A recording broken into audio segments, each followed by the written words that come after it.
you were the first ever guest of No Contest Wrestling, a new podcast that we're putting together here. You, O'Shea Jackson Jr., and my guy TJ, who's sitting here, I'm sure, eager to ask a question of you, sure. CM Punk. Go for it, TJ. Go for it. Well, first of all, man, of course, O'Shea and I were talking last night, and we just both want to say thank you for taking the chance, for sitting down with us, giving your time to help kind of put us on this wrestling podcast map. So first and foremost, I want to say we appreciate that so much. And, that kind of... You guys are great. You're great. I love having conversations with great people. So, if you guys weren't great people, I wouldn't have done it.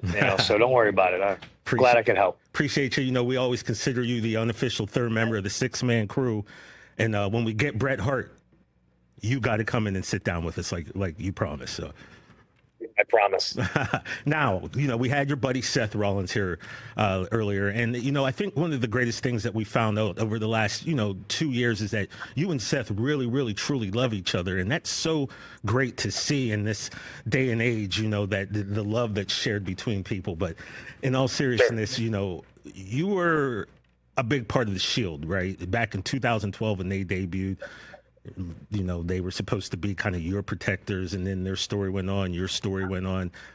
After so much time, man, what's it going to feel like for you to step into WrestleMania with Rollins, with Roman Reigns, and hopefully that main event spot that you've earned, many, many years ago, and it looks like this is now the time that you're going to get it. What's that going to be? I'll give a bit of an uncharacteristic answer. I think everybody's always trying to navigate, like, how do you deal with media different from what we present on our television show? And in 2012, I was a champ. I was on this, what at the time was a historic run with the belt, 434 days, obviously shattered by Roman Reigns. Since I've been gone. And what I needed was guys to work with, I was always looking towards the future.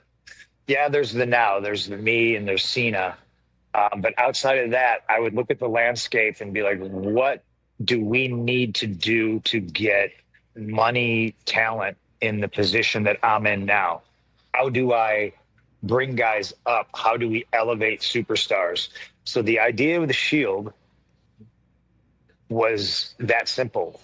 I need guys to work with, for good or for bad, whether I like them, whether I hate them, whether I'm going to wind up having personal problems with them. I need talented individuals to work with, or I have nobody to work with in the future. And lo and behold, who am I working with at WrestleMania? So life's pretty funny the way things kind of work out. I just don't want those two guys to forget that they were picked for a reason. I brought them into this, and WrestleMania, I get the chance to take them out. In Las Vegas, Nevada, of all places as well. So talk about going all around. Bury him in the desert. Well, speaking of The Hangover, right? I mean, pretty much. Right, there you go. Sounds like a plot for that. And I look forward to, you coming back here in studio for whichever one of the shows that we do out of here. Punk, thanks for the time. Greatly appreciate it. Oh, no problem. If I ever make it back from Europe, yes, sir. I'm your Huckleberry. I'm going to come knock on your door and just sit in the studio and drink all your coffee. That'd be, sure. I got a spot for him right over here. How do you like it? How do you like your coffee, Punk? Black. Okay. I'm in that stage of my life. The next is decaf, and then I'll die. So.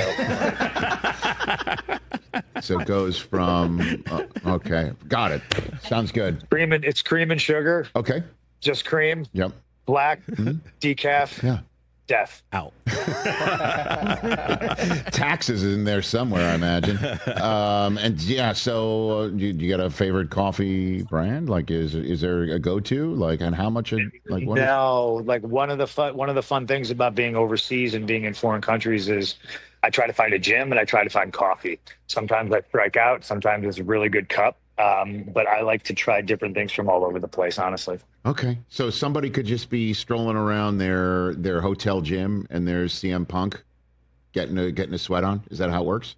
I was in a laundromat yesterday drinking local coffee. Wow.